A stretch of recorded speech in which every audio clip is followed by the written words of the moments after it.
ఇప్పుడే మీ దగ్గరలో ఉన్న కేఎస్ బేకర్ స్టోర్స్ కి వెళ్ళి న్యూ ఇయర్ కేక్స్ ని ఆర్డర్ చేయండి. Because it's not a happy new year, it's a happy new year. Tughlaq lane అని దీనికి కోతవేటి దూరంలో ఒక 7-8 గృహాలు. ఇది మెయిన్ రోడ్డు, సాయిరెడ్డి గారిది సైడ్ రోడ్డు. సైడ్ రోడ్లో ఉన్న సాయిరెడ్డి గారు నన్ను తప్ప మరి వైఎస్ఆర్ కాంగ్రెస్ పార్టీ ఎంపీలని పిలిచారు.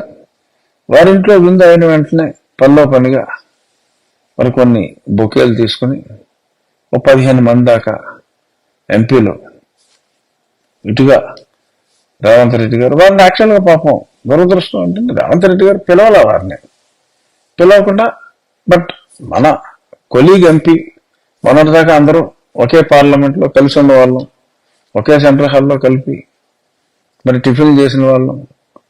సో కాబట్టి ఆ ఫీలింగ్ ఉంటుంది డెఫినెట్గా. ఆయన ఏ పార్టీ అని కాదు కానీ ఆ ఫీలింగ్ ఉంటుంది. సో కాబట్టి వీళ్ళు స్నేహపూర్వకంగా అభినందించి వెళ్ళిపోతే మరి జగన్మోహన్ రెడ్డి గారు అగ్గి మీద గుగ్గిలం అయినట్టుగా మరి తెలిసింది. వారందరికీ టికెట్లు లేవని కూడా చెప్పినట్టుగా తెలిసింది. ఆల్రెడీ ఎంపీలు ఎమ్మెల్యేలకు వెళ్ళమంటున్నారు అనుకోండి, ఇప్పుడు ఆ ఎమ్మెల్యే టికెట్లు కూడా ఇస్తారో ఎవరో తెలియదు. మరి ఆ మీటింగ్లో పాల్గొన్న జగన్మోహన్ రెడ్డి గారి ప్రీతమ మిత్రులు కూడా కొద్దిమంది ఉన్నారు. మరి అటువంటి ప్రీతమ మిత్రుల్లో ఒక మిత్రుడు జనసేన వైపుగా ఎలాగో ఈయన మనకు టికెట్ ఇవ్వడాను, టికెట్ ఇచ్చిన నెగ్గవను, మరి కారణం ఏంటో మనకు తెలియదు కానీ చాలా తీవ్రంగా జనసేన కౌగిల్లో ఒదిగిపోవాలని చెప్పి ప్రయత్నాలు చేస్తున్నట్టుగా కూడా తెలిసింది.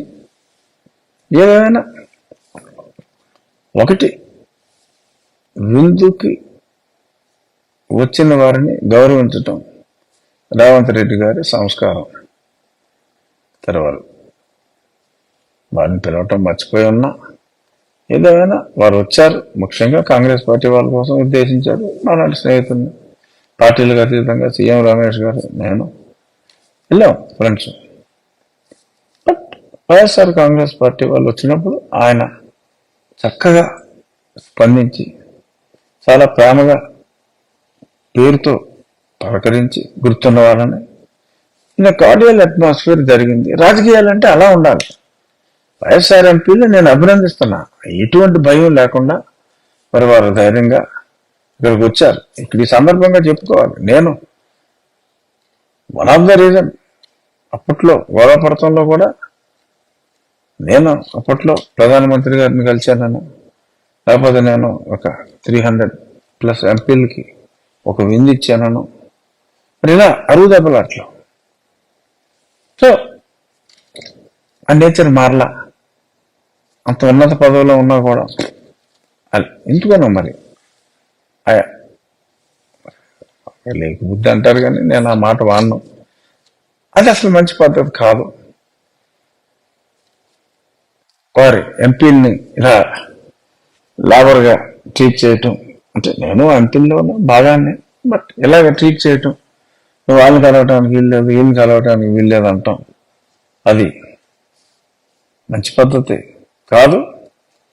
మరి ఇప్పుడు ఎంతమందికి ఆ బ్యాచ్లో ఆల్మోస్ట్ అందరూ ఉన్నారు. ఆయన అంతరంగికులు కూడా ఉన్నారు. ఒక సాయిరెడ్డి గారు, మిథున్ రెడ్డి గారు తప్ప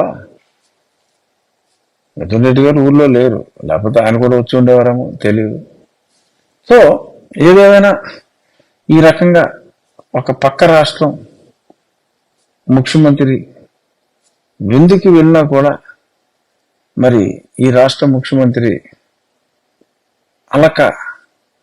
ఎందుకంటే ఇది నిజం. ఎందుకంటే ఏ ఎంపీలతో అయితే వారు మాట్లాడటం జరిగిందో వారే